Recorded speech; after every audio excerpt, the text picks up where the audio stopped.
Welcome back to my channel daily blog by Radhika. তো আজ আমি চলে এসেছি তোমাদের সঙ্গে শেয়ার করতে আজ কি রান্না করেছি। তো দুপুরের কি মেনু আমার সেইটা।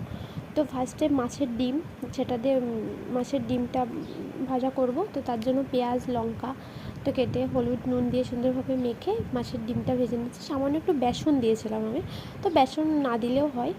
তো তারপর আমি দিয়েছি একটুখানি, তো দিয়ে এই যে মাছের ডিমটা ভাজা বসিয়েছি। তো সব মানে একবারেই দিয়ে দিয়েছি, যেহেতু একটু দুবার দিলে ভালো হতো, কিন্তু আমার ইচ্ছা হলো না, তার জন্য একবারেই দুটো বসিয়ে দিয়েছি। তো এদিকে মাছের ডিমটা ভাজা হয়ে গেছে। এখন এদিকে কড়াতে তেল দিয়ে বসিয়ে দিয়েছি। এখন এখানে শাক রান্না করব। আমাদের গাছের কুমড়ো শাক, একটা কুমড়ো গাছ হয়েছিল বাড়িতে, তো সেখান থেকে কিছুটা শাক কেটে নিয়েছি, সেই শাকটা এখন রান্না করব।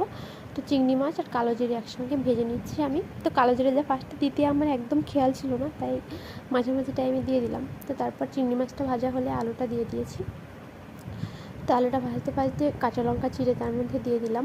তো এখন সুন্দরভাবে আলু আর চিংড়ি মাছটা ভাজা হবে। তার আলু আর চিংড়ি মাছের মধ্যে আমি জিরেটাও অ্যাড করেছিলাম, তো জিরে বাটাটা তখন দিয়ে দিয়েছিলাম। তো তারপর শাকটা বসিয়ে শাক সামান্য একটুখানি জল দিয়েছিলাম আমি। তো দেখো শাকের থেকে এমনি অলরেডি জলটা বেরিয়েছে। তো আমি ঢেকে দিয়ে অনেকক্ষণ থেকে সেদ্ধ করেছিলাম শাকটা। তো সেদ্ধ করে যে ফাইনালি নামানোর আগে আমি একটু চিনি অ্যাড করছিলাম। তো শাকে একটু চিনি মানে মিষ্টি না হলে খেতে ভালো হয় না, তো তার জন্য আমি একটু চিনি অ্যাড করেছিলাম। আমাদের বাড়িতে যদিও বা প্রায় রান্নাতেই আমাদের চিনি দেওয়া হয়, মিষ্টিটা খেতে সবাই একটু পছন্দ করে। তো ফাইনালি শাকটা রান্না শেষ হয়েছে। এবার আমি আজ মাছ করিনি, নিরামিষ, আমাদের আজ নিরামিষ না, তো তারপর আজ মাছটা হয়নি, মানে চিংড়ি মাছ হয়েছে, অন্য কোনো মাছ হয়নি, তো সেটাই। তো এখানে কাঁকরোল নিয়েছি, পটল নিয়েছি, তো পটল দিয়ে কাঁকরোল দিয়ে একটা তরকারি করব।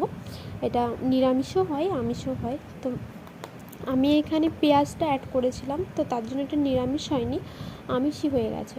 তো প্রথমে আলু কাঁকরোল আর পটলগুলোকে হলুদ নুন দিয়ে সুন্দরভাবে মেখে নিলাম। তো এখানে কড়াতে তেল দিয়ে প্রথম কাঁকরোলগুলো ভেজে নিচ্ছি। তো এই দেখো কাঁকরোলগুলো আমি বসিয়ে দিয়েছি, পরপর সব কটা কাঁকরোল দিয়ে দেবো। দিয়ে সুন্দর আমি একটু কম ভাজবো, মানে এমনি কাঁকরোল পটল খেতে গেলে যেভাবে ভাজতে হয় আমি অতটা ফ্রাই করব না, আমি একটু কম করব, হালকাভাবে ভেজে নেবো। এই যে কাঁকরোল ভাজাটা প্রায় হয়ে গেছে, এবার উঠিয়ে নেবো। এটা উঠিয়ে নিচ্ছি আমি।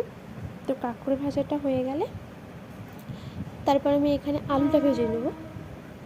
আলুটাও খুব মানে তরকারি রান্নাতে যেভাবে আলুটা ভাজা হয়, তো সেম সেভাবেই ভেজে নেব। আলু তো কম বেশি ভাজার কোনো প্রয়োজন নেই, আলু তো সব কিছুতে সেম একই প্রসেস একই রকম ভাজতে হয়। তো আমি এখানে আলুটা একটু সেভাবে